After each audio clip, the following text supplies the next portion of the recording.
Welcome, ladies and gentlemen, into today's show. This is the Zach Moore podcast. Thank you so much for listening. I know we took a couple of weeks off there, but it was good to kind of relax and um it might not seem like it sometimes, but sometimes I sit down here and I prep for a good couple hours. Like I got here around 11 and I'm recording this around 12:30. But I didn't realize that it took this long, but got a bunch of new little gadgets. Gonna hopefully make this podcast a little bit more professional. There we go. Getting the lighting down. Right here, you can see this. I don't know how good this is actually going to come out after the podcast comes out, but this is a gift for Christmas, obviously. Nice little thing that says the Zach Moore podcast. Super excited for all the gifts that I received. So thank you for those that gave me these gifts. Hopefully it makes the podcast look a little bit better and it distracts from the lack of, I guess, excitement that I may have sometimes because today I'm pretty tired. I am pretty tired today, having a lot of stuff going on outside of the podcast. Hopefully I will be able to um get the girl over here, Miss Carmela, to stay asleep for the entire time. It's tough with her getting older and still being just as willing to be active as she has been so far. And not that I'm complaining, but I just think that I hope there's a day where she doesn't want to go on 4 mile walks every day. Not that I took her on one, I took her on almost a mile, about a mile walk today. And she's sleeping now, so hopefully she stays asleep throughout the entire podcast. But without further ado, one of the first stories that I do wanted to talk about is an interesting story, to say the least. Topic that we've talked about multiple times here on the show. It is life outside of our own world. Oxygen level in distant planets reveal presence of alien technology. What?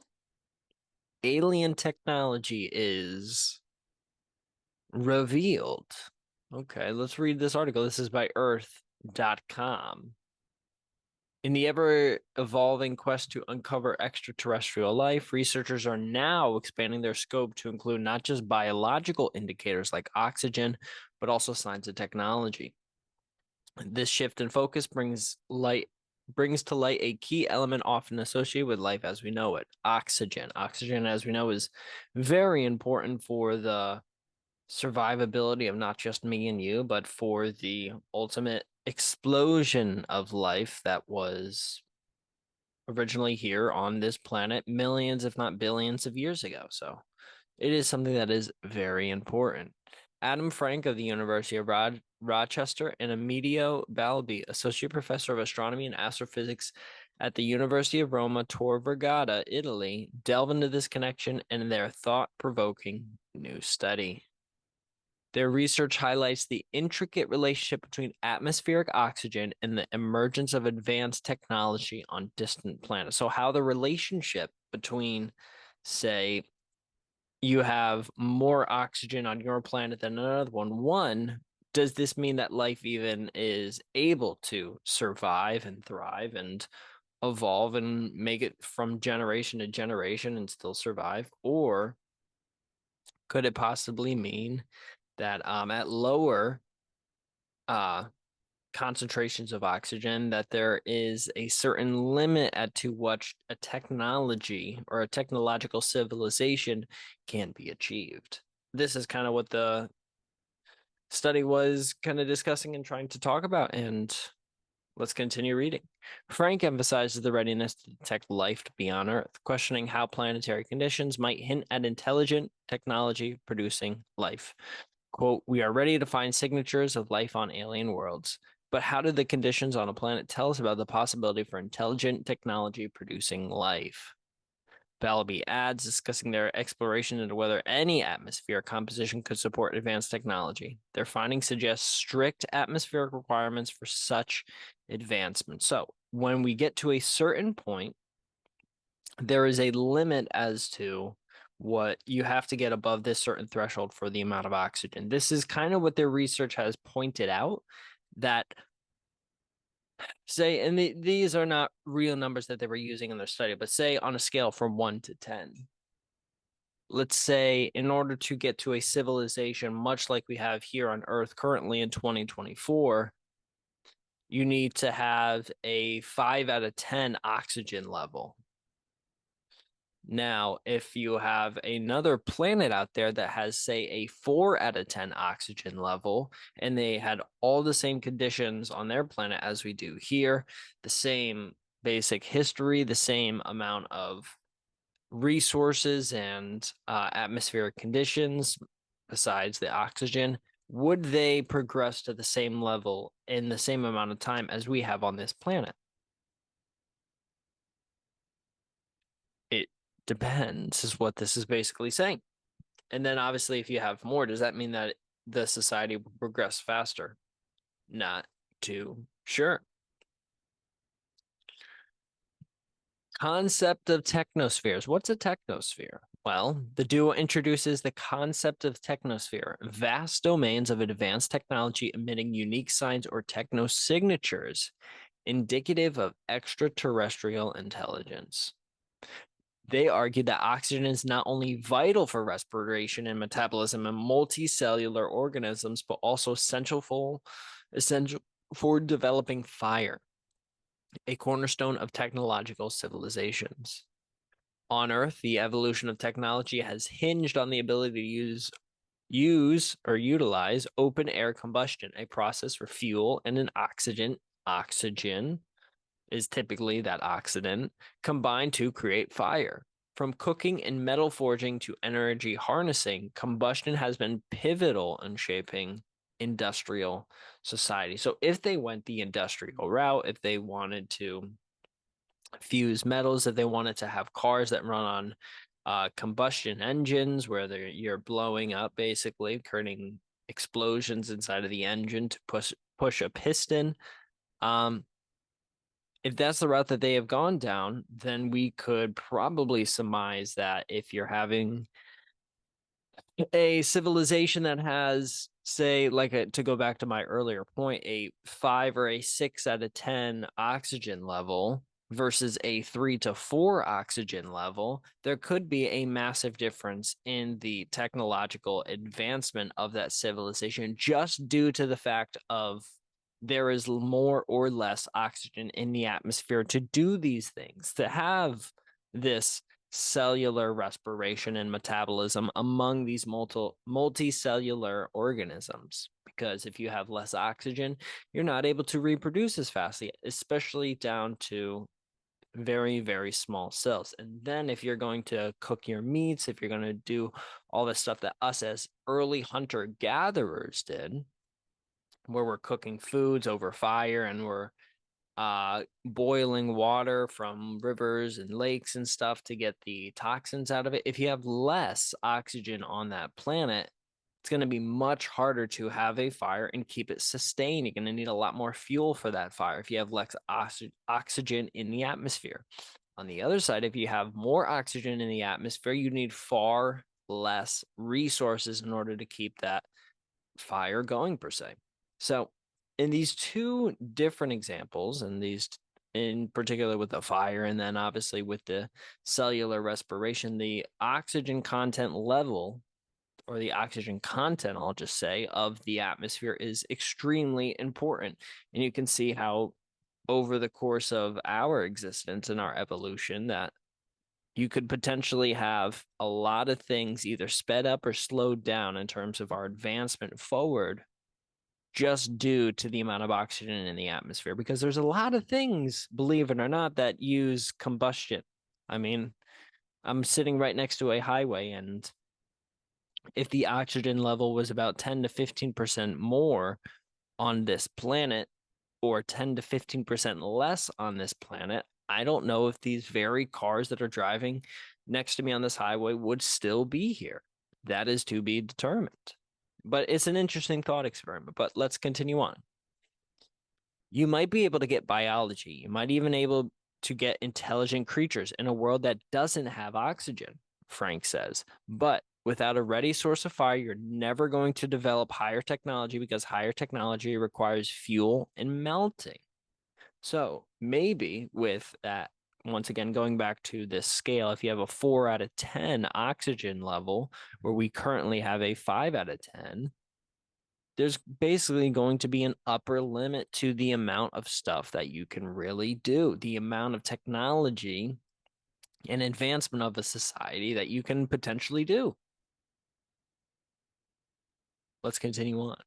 Interestingly, the oxygen levels needed to biologically sustain complex life and intelligence are lower than those required for technology. So just having humans live, humans being able to reproduce and kind of live in their own world is less than the need for creating a car that runs on a combustion engine or a factory that is melting metals together to create alloys for use in those very same cars. If you want to use things like aluminum, if you're going to be melting steel down, and all of this different stuff requires oxygen in the atmosphere to basically start these combustions.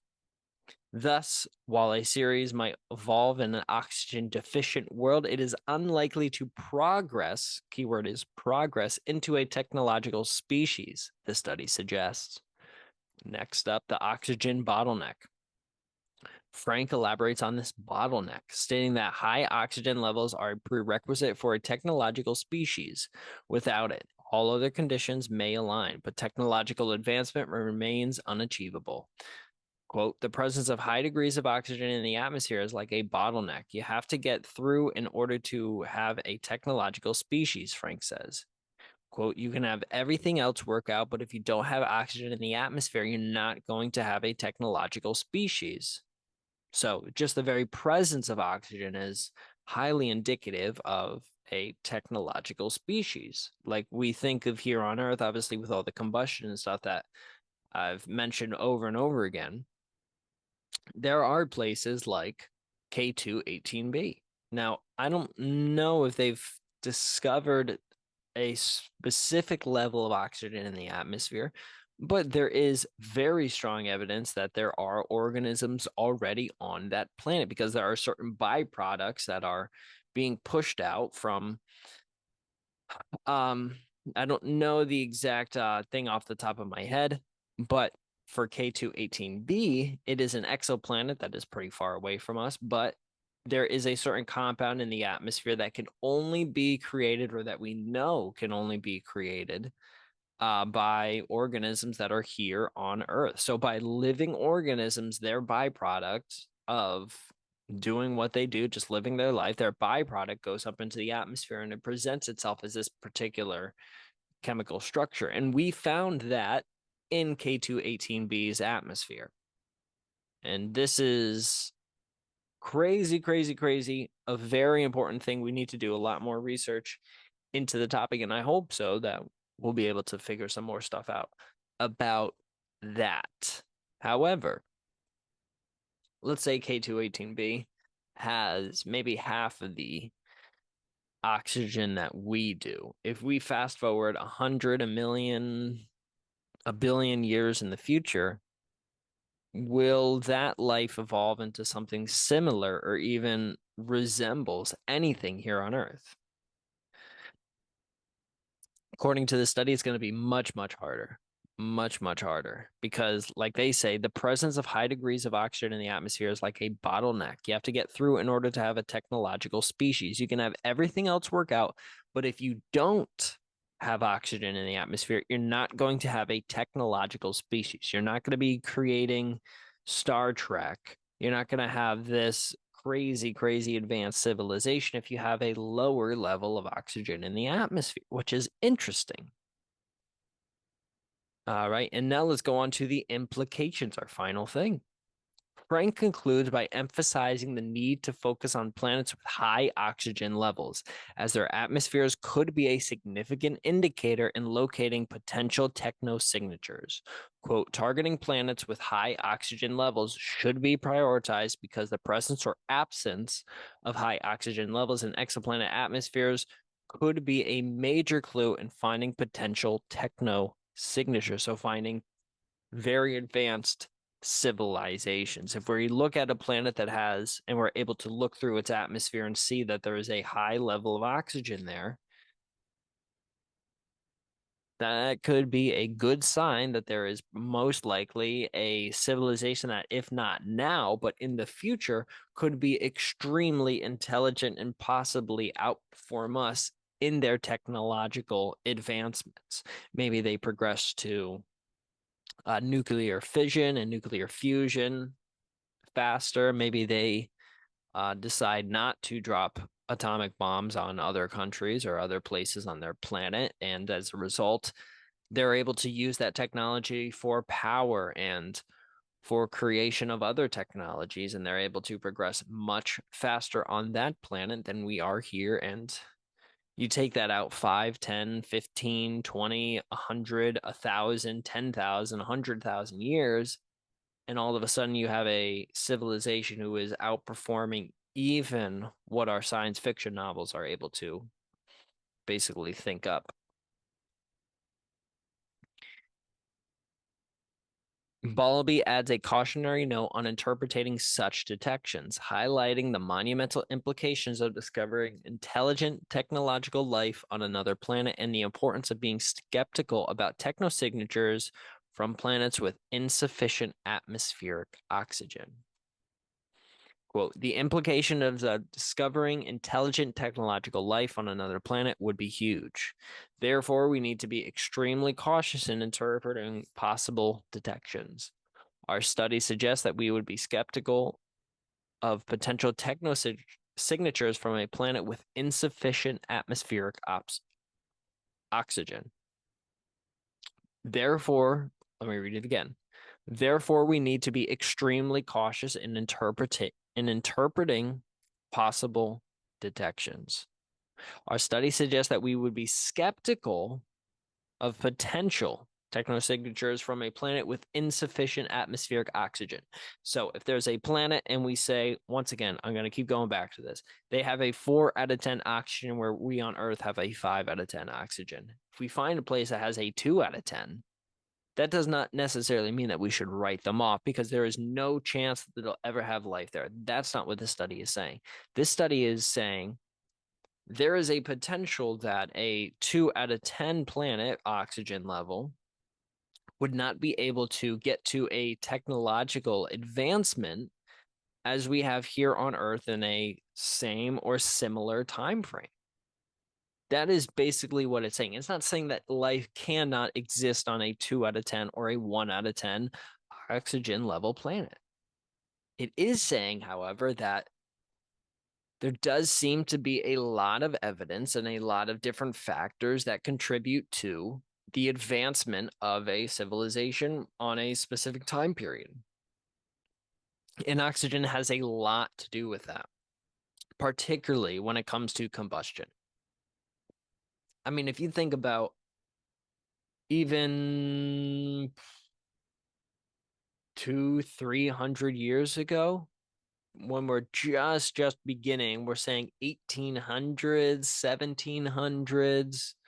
I mean, right around the time when we're starting to have massive world wars, like wars that are spanning across continents. We're not dealing with localized places where you have a particular country is fighting its neighboring countries. 200-300 years ago, we're having people get on boats and traveling across the ocean to go kill people across the pond. That's the Revolutionary War. And one of the things that happened with that is there are multiple factors that would get people there. You have to think about, one, the weapons that they are using. Now, you also have to think about the ships that are being built and the certain metals that are being put into the hull of the ship, the certain metals that are being put into the bullets, the certain metal that is being used to hold the ship together. the metals that are being used for anything on that ship, the bowls, the plates, all of this stuff is determined in its structural capacity and its strength and in its resilience based on the amount of oxygen that is in our atmosphere on this current planet. And now imagine, boom, you get on land. You're coming from Europe to America. You get on land and you start shooting. Now, those bullets and that ammo that you are using, say 300 years ago, is greatly impacted by combustion or grenades that you are throwing in the 18 or early 1900s in World War I. Those grenades and those bombs and those artillery shells and those tank shells and those mortar rounds are being extremely impacted by the reaction of oxygen because that is what is giving them that combustion and that explosion. Because in order to fire a weapon, you need to have oxygen. You need to have some form of combustion in order to get that projectile out of your barrel of your gun. So even going back just 300 years, if you adjust the oxygen level so that it's more or less, that has a great impact on the level of technological advancement that we could have there. Because imagine if you had twice as much oxygen in the atmosphere and you had these weapons whose explosive power was doubled or even tripled, maybe even exponentially more powerful just based on the level of oxygen in our atmosphere. How many more people would die? How much better would those ships be? How much better would that ammo be?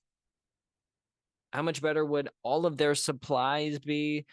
How fast would they be able to build an actual engine because they're able to conquer these territories and they're able to build fires to help keep themselves warmer in the wintertime? Because early on, when we were coming over to America and settling in these different settlements across the place and kicking out the indigenous population and then setting up shop there, part of the reason why oxygen is important is because a lot of those people had to set up fires in their homes because they couldn't live outside. They didn't have a Canada Goose coat. They didn't have these wonderful jackets. They didn't have clothes like I'm wearing right now. They weren't wearing sweatshirts and t-shirts and stuff. No, they were heating themselves by fires. And now, if you change the oxygen level in the atmosphere, instead of having to spend 6 hours a day going out and chopping down wood and trees and harvesting that wood and building a fire, maybe you have to spend 30 minutes doing so because you only need a fifth of the amount of wood to burn to get the same exact amount of energy. So with that extra time, you could be thinking of whatever. You could be writing books. You could be spending time with your family. You could be thinking of new technological advancements because not as much of your time is being taken up by trying to find enough wood to burn because the particular amount of oxygen in the atmosphere burns at this particular rate. Very, very interesting stuff. I mean, it would have outstanding impact on. That was just an example from 300 years ago. There's so many different factors in the realm of technological advancements in technology and overall just survival of people that is impacted based off of the fact of the oxygen in our atmosphere. So why not have this on a different planet? And then here is the study from nature.com. I'll post all of this in the description as well, so don't be worried. But here's just their abstract. You can rent or buy this article. Subscribe to the journal for $120 a year. I think I'm good. Jeez. All right, I'll just read this abstract and we'll get out of here. As oxygen is essential for respiration and metabolism for multicellular organisms on Earth, its presence may be crucial for the development of a complex biosphere on other planets. And because life itself, through photosynthesis, contributed to creating our oxygen-rich atmospheric oxygen has long been considered as a possible biosignature. Here, we consider the relationship between atmospheric oxygen and the development of technology. We argue that only planets with substantial oxygen partial pressure, PO2, will be capable of developing advanced technospheres and hence technosignatures that we can detect. But open air combustion, needed, for example, for metallurgy, is possible only in Earth-like atmospheres when PO2 is greater or equal to 18%. So here is a physical number, not the graph or the example I was using earlier, where it's just basically 1 through 10.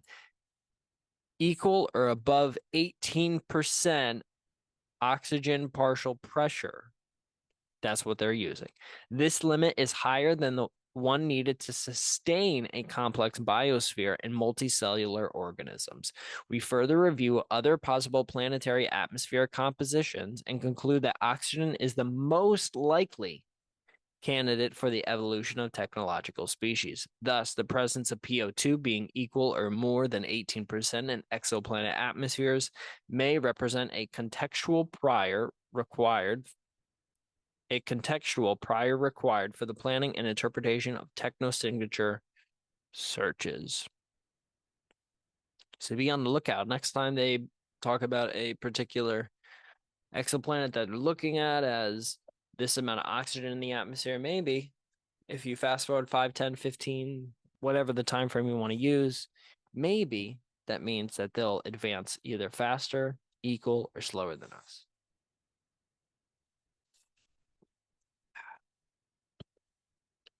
All right, let's move on to our next story. This is Newsweek.com. A popular diet regimen, intermittent fasting. Probably most of you have heard about this. If not, it'll kind of go. We'll talk about it more in the article, but this is by Jess Thompson. Weight loss by intermittent fasting can alter your brain activity. The weight loss method of intermittent fasting, or also known as intermittent energy restriction, involves switching between days of eating normally and days of fasting. Researchers found that this diet can affect the interplay between brain activity and the gut microbiome, the collection of good bacteria living in your gut. Understanding these relationships, the team said, could shine a light on the factors involved in the successful dieting and maintaining a healthy weight. The full findings of those studies were published in the journal Frontiers in Cellular and Infection Microbiology.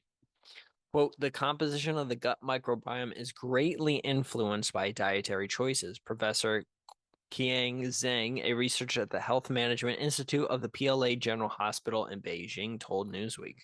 Quote, altering one's dietary habits leads to changes in the microbiome's compositions. Other studies have also demonstrated that intermittent fasting can both modify both the diversity and composition of the gut microbiome. Zhang and colleagues on the team monitor the gut microbiome, blood, and brain activity of 25 Chinese adults with an average of 27 years. All the participants were obese with a body mass index, or a BMI, between 28 and 45. A person is considered obese if their BMI is over 30. So it's basically just your weight to your height ratio. For myself, I do think I would classify as overweight. I'm not obese yet because of my weight and my height, but that value can be thrown off because of the amount of muscle that you have. Like most bodybuilders are by far and away obese based on the BMI metric. So there is some pros and cons to this.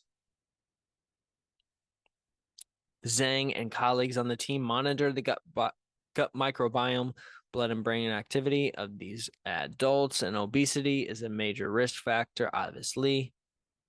In the study, each participant underwent 2 dietary phases, a high controlled fasting phase and a low controlled fasting phase. During the high controlled fasting phase, participants spent 32 days receiving meals from dietitian that slowly decreased in calorie count to around 1/4 of their basic energy needs. For 30 more days after this, they underwent the low-controlled fasting phase, where they were given a list of recommended foods designed to give the woman only 500 calories each day and the men 600 calories each day. Following these fasts, the participants were found to have lost an average of around 17 pounds, roughly 7.8% of their average body weight. The authors also found that the patient's microbiomes changed, with some bacterial species increasing sharply in these numbers, while others, including Escherichia coli, fell. E. coli is a common bacterium, and some strains cause sickness as diarrhea, urinary tract infections, respiratory illness, and pneumonia. Significant alterations were observed in certain gut bacteria abundances due to the IER diet, including pathogenic E. coli as well as obesity-related probiotics, whatever that word is, parabacterides, diastones, and these are other probiotics that are related to obesity. However, it should be noted that data regarding the gut microbiome is extensive. Therefore, further research is required to explore scientific microbial populations involved in weight loss. The researchers reported that certain regions of the brain associated with the regulation of appetite and addiction saw decreased activity levels after the fast and said this was a result of the microbiome change. Now they have to prove that it's because of that. So, but we'll continue on reading. The team found that a high abundance of some bacteria, including E. coli, was associated with reduced activity in the region of the brain that plays a role in willpower when losing weight. Interesting. They also found that an abundance of other species of bacteria was positively correlated with increasing activity in brain regions associated with attention, motor inhibition, emotion, and learning. Quote, the gut microbiome is thought to communicate with the brain in a complex two-directional way, said paper co-author Jianing Wang of the Institute of Geriatrics at the PLA General Hospital in a statement. Quote, the microbiome produces neurotransmitters and neurotoxins which access the brain through nerves and the blood circulation. In return, the brain controls eating behavior while nutrients from our diet change the composition of the gut microbiome. This implies that changes in the brain and changes in the microbiome after weight loss affect each other. However, because the study looked only at correlations, not causations, correlation, not causation. So this happens and this also happens. Does not mean that they are connected. It just means that as this falls, the other one falls. Doesn't mean that it's because of this thing or because of that thing. So keep that in mind. The researchers still aren't sure exactly what drives these changes or why the brain and microbiome have such a degree of interplay. Quote, the next question to be answered is the precise mechanism by which the gut microbiome and brain communicate in obese people, including during weight loss. She's back up again. Said Liming Wang, a paper co-author and researcher at Beijing's Health Management Institute. Thank you. He asked, what specific gut microbiome and brain regions are critical for successful weight loss and maintaining a healthy weight? Very interesting study. Now let's go look at the actual study right here. See all of the authors right here.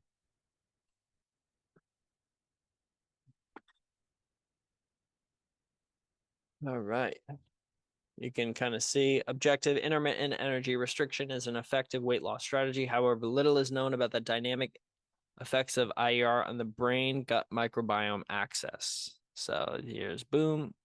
Results show that IER longitudinally reduce the activity of obese-related brain regions at different time points, including the inferior frontal orbital gyrus and the cognitive control circuit, the putamen in the emotion and learning circuit, and the anterior cingulate cortex in the sensory circuit. IER longitudinally reduced E. coli abundance across multiple time points while elevating the abundance of obesity-related these things. Correlation analysis reveal longitudinally correlations between gut bacteria abundance, alterations in brain activity changes. And conclusions, there was dynamical alterations of BGM axis, the communication of E. coli with specific brain regions during the weight loss under the IER. So what does this mean? A lot of mumbo jumbo, a lot of probiotics and bacteria that I can't even pronounce the name of. So what I'm thinking is happening is that we're having a thing where our very body is kind of signaling to the brain, because what they were doing in the study is kind of crazy, the amount of calories that they were dropping these people down to. Now, it had great results. Now, when I first read the article title, I thought that they were using intermittent fasting. So they were using fasting, basically um saying you're not going to eat for 24 hours. You're not going to eat for 8 hours of the day. You're only going to eat between 2 and 6 p.m. Like that kind of stuff. But what this is actually saying is basically we're going to cut your calories down, and we're going to do it over a long time period. This entire study was 2 months. So it wasn't like a 2 week thing where you are fasting for 8 hours on one particular day and seeing how that affects your gut microbiome. No, this is something that they did over the course of 2 months, and they had results in these people losing weight, but they also had results in the bacteria that was inside of these people's guts. And then also the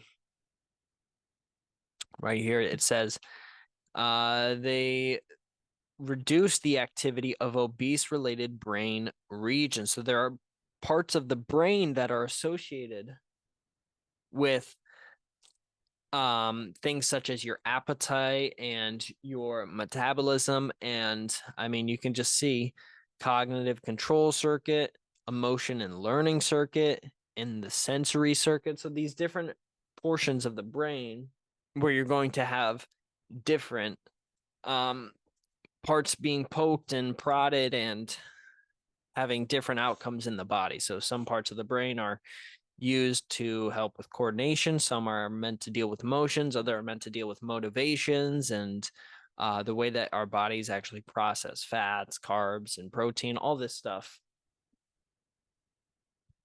Very interesting stuff. I don't know exactly uh, any other type of conclusion that you could really regard from this. I mean, you did see in this other Newsweek article that did say that they are pretty out in the open. I mean, we'll read this quote right here. The gut microbiome is thought to communicate with the brain in a complex two-directional way. The microbiome produces neurotransmitters and neurotoxins, which access the brain through nerves and blood circulation. In return, the brain controls eating behavior while nutrients from our diet change the composition of the gut microbiome. So your gut is sending signals to your brain saying, yo, we got a lot of E. coli up in here. We got a lot of whatever. We're eating a lot of beef, so we have a lot of this particular um bacteria feasting on it. And then say you have a week where you're eating McDonald's every day, it's going to change it, and it's going to send signals over to your brain through neurotransmitters and neurotoxins. And then the brain in return controls the eating behavior to say, ooh, my gut isn't really liking the fact that I'm having Burger King 5 days a week, so I'm gonna have fruit the rest of the week, or I'm gonna have 2 meals a day, or I'm gonna fast every morning for 6 hours. I can tell a quick story. Yesterday at work, they had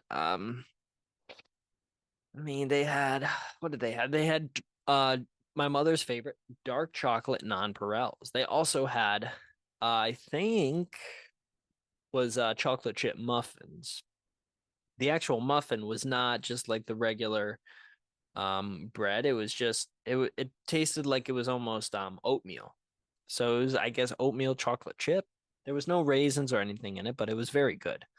But let's say I had that for 6 days in a row. And then on a day like today, what I had for breakfast was I made Kodiak pancakes with skim fat-free milk and some liquid egg whites in it as well for pure protein. Because I started for the first time today to do that instead of actually using eggs. Because with the eggs, part of the thing I don't want is the fat. I don't really want too much fat in my diet. I want to keep the calories low because your boy is starting to get a little on the chunky side. Apologies for the jump cut. Now we have Carmela up and at him, so we'll hopefully get through another story before she starts crying and whining. But yeah, just put some final thoughts on this. I know I'm kind of jumping in here with a little jump cut right here. Uh, Final thoughts. One, I do think that, and I've talked about this on the radio before, KDKA radio. You can listen on the Odyssey app. You can listen wherever you get your podcast. You can listen if you're in the Pittsburgh area and you want to tune in 100.1 FM and AM 1020 KDKA. Online as well, they have a website, KDKA Radio. One of the things I have talked about is if you say, like last night is a good example because I talked about the muffin and the dark chocolate nonpareils that I ate. Let's say I had way too much of that. Like I had like 1,500 calories worth of that. And I already had dinner and then I had a breakfast that morning as well. So I was way over my total daily calories. And I felt it. I felt a little bloated that next morning. What I've done is I wait until pretty much the last possible moment. If I can get a bowel movement, perfect. If not, I wait until I start getting very, very hungry. Um, and then I'll have my first meal of the day. Like today, I said I had a meal basically at like 11:30, close to 12 o'clock almost. And I feel great now. Before that, before getting up in the morning, I was feeling a little bloated, a little bit of water kind of flowing in my body a little bit. I didn't feel super good, like I could go on a 3 mile run. I felt kind of bloated. And so by waiting to do that, I let my body flush out. I let a bowel movement or two get through me. Drinking water, and I'm took my dog on a walk, so I'm getting some activity in, and then I come back and I'm feeling good. And then that's when I have my first meal. So that's something that I've done that I would imagine has a good outcome and a good helps out my gut as well. And hopefully in return the gut sends those signals up to my brain saying we should do more of that. And it's something that I've done many times because there are times where I just go off the rails. Some weeks it's multiple days a week where I go off the rails, but I do my best that following day to wait until I get really, really hungry and then I'll have that meal just so I can give my body a couple of extra hours to digest that food, process it before I put anything else in my body. And that makes me feel better. And it also, I think, helps overall with just the amount of calories I'm eating. Because if you're just like, and I talked about this as well, it's not like your body resets to 0 calories at the beginning of every day. If you eat something at 11:59 p.m., and then you want to have another meal at say 8 a.m. the following morning, that 11:59 p.m. meal from the previous day is still inside of you. You don't necessarily have to eat at 8 a.m. You can wait until 11:30. You could wait until noon. You could wait until 1. That food is still going to be digesting and processing in you.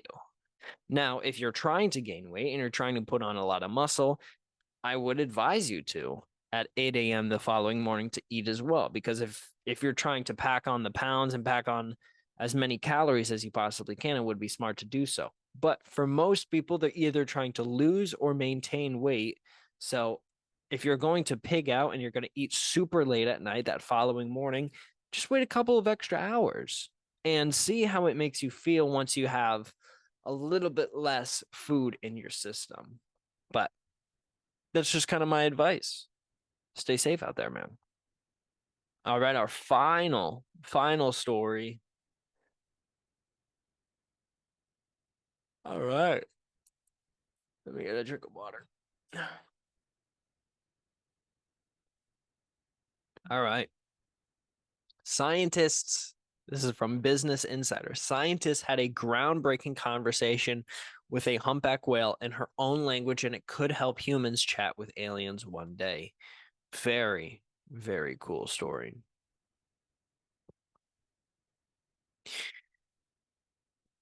So for a recent study published in the peer-reviewed journal, scientists from UC Davis, the Alaska Whale Foundation, and SETI, the Search for Extraterrestrial Intelligence, teamed up to communicate with whales. In a landmark experiment, the team had a 20-minute conversation with a humpback whale named Twain in her own language. Very, very cool. Twain and the scientists didn't talk about the weather or the latest fish gossip. We're still a long way from that level of understanding. What did happen, though, was remarkable. Here's a picture of Twain right here. Pretty crazy. I bet that water is super cold up in Alaska, though. Respect to them for swimming out there.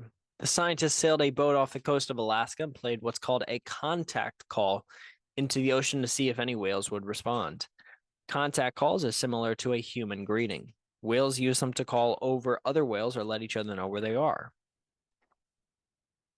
Quote, this is from Brennan McCowan. They are one of the most common signals within the humpback whale's social sound repertoire, which is cool that they know that these contact calls are basically just saying hello. Sure enough, Twain swam up to the boat and circled it after they put out this call. For the next 20 minutes, the scientists emitted the same contact call 36 different times at varying intervals. And Twain responded to the call each time, even closely matching the intervals. Meaning, if the students waited 10 seconds before playing a call back to Twain, she would in turn wait 10 seconds before responding. This type of interval matching suggests Twain was engaged in intentional exchange, she added. It certainly felt like we had been heard, Sharp told Business Insider, emphasizing that their work is done with a permit through the National Marine Fisheries Service, and readers should not try this at home or sea. That's funny. And we hope that she felt the same way too. We believe this is the first such communicative exchange between humans and humpback whales in the humpback, quote, language, she said in a statement. There's them on the boat chilling out. The calls came from humpback whales. The researchers had recorded from a small group of whales just the day before the encounter. The group had included Twain, so it's possible Twain was responding to her own signal. We might have been playing back her own hello to her. So what does this have to do with alien? Turns out Twain's behavior could be akin to how intelligent alien races may seek humanity out, since Lawrence Doyle, a principal investigator at the SETI Institute and co-author on the paper. So, firstly, about the whale contacts. One of the things I've talked about before on the show is having conversations with something like a dog. And there was a story that I did a while ago about using artificial intelligence to have to communicate with dogs and with cats and other animals. Just basically just say, hey, how are you? Like, I love you. Like, how are you doing? That kind of stuff. So this could potentially be technology that we use to communicate with animals on our own planet. However, the results in the ultimate goal of something like this is to kind of broaden its horizons and say, could we use this same logic to try and talk to alien civilizations? Now, obviously, there is probably a very small chance that there is a alien civilization out there that speaks English, speaks any language that we speak here on this planet. That would be kind of foolish to think that there is some Spanish planet out there that speaks only Spanish. That'd be kind of crazy. So we have to find different ways to interact with different life forms, such as whales in this example. An important assumption of the search for extraterrestrial intelligence is that extraterrestrials will be interested in making contact and so target human receivers. Sort of like how Twain responded to the contact call from the scientist, Doyle said in a statement. Doyle and his colleagues at SETI are working with whale and animal experts at UC Davis and the Alaska Whale Foundation to create intelligent filters to aid in their search for extraterrestrial intelligence. If extraterrestrials are out there sending us signals trying to communicate, we might miss them if we don't know what to look for, Doyle said. By perfecting these intelligent filters, scientists could use them to identify intelligent signals from space in an attempt to make first contact with an alien race. There are diverse intelligences on this planet, and by studying them, we can better understand what an alien intelligence might be like, because they're not going to be exactly like ours. The research is also testing the idea of whether or not intelligent life would even seek us out. Are they interested in us? Do they even care about this? Maybe not. Whale research has indicated if you're intelligent, curiosity comes along with that and you want to make contact. So maybe. The scientists said that they hope similar work can be carried out with other intelligent animals on Earth, including other cetaceans like dolphins, carnivores that cooperate to hunt, and other highly social species like meerkats and elephants. Very, very cool. That's the end of that. And then here's the actual study right here, posted in peerj.com. Interactive bioacoustic playback as a tool for detecting and exploring non-human intelligence. Quote, conversing with an Alaskan humpback whale. You see all this stuff right here, talking about the communication, all of this stuff. Cool stuff right here. Orientation as it comes around, it kind of goes away, then it comes back. The call intervals right here. Very, very cool stuff. More right here. I'll put this all in the description. All right.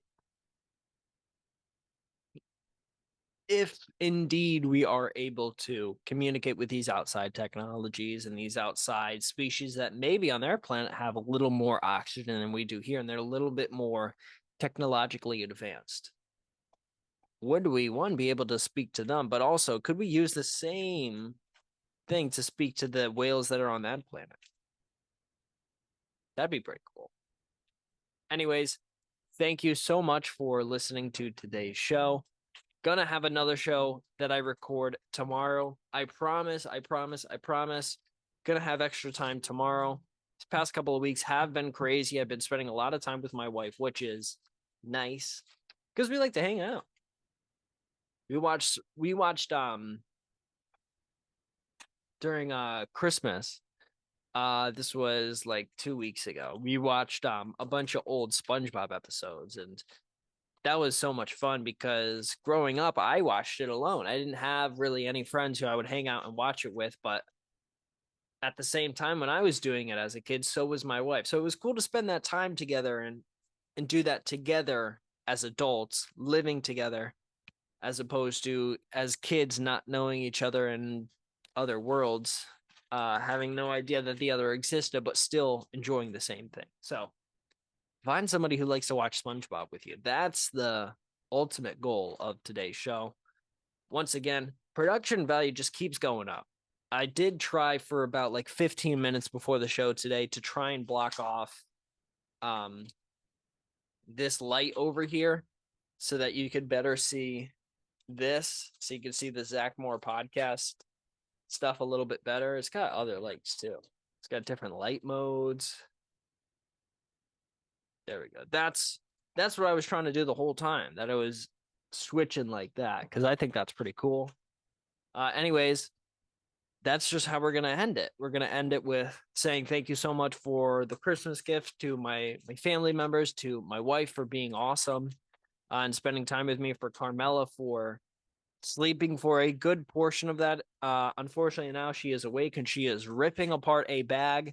I I gave her a bone to chew on, and she finished the bone, and now she went and grabbed the bag from I don't know where, and now she's ripping it up. So now I have to go figure out how to get her to stop biting that.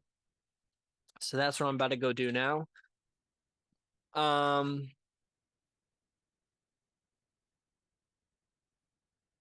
Trying to think if there's anything else really.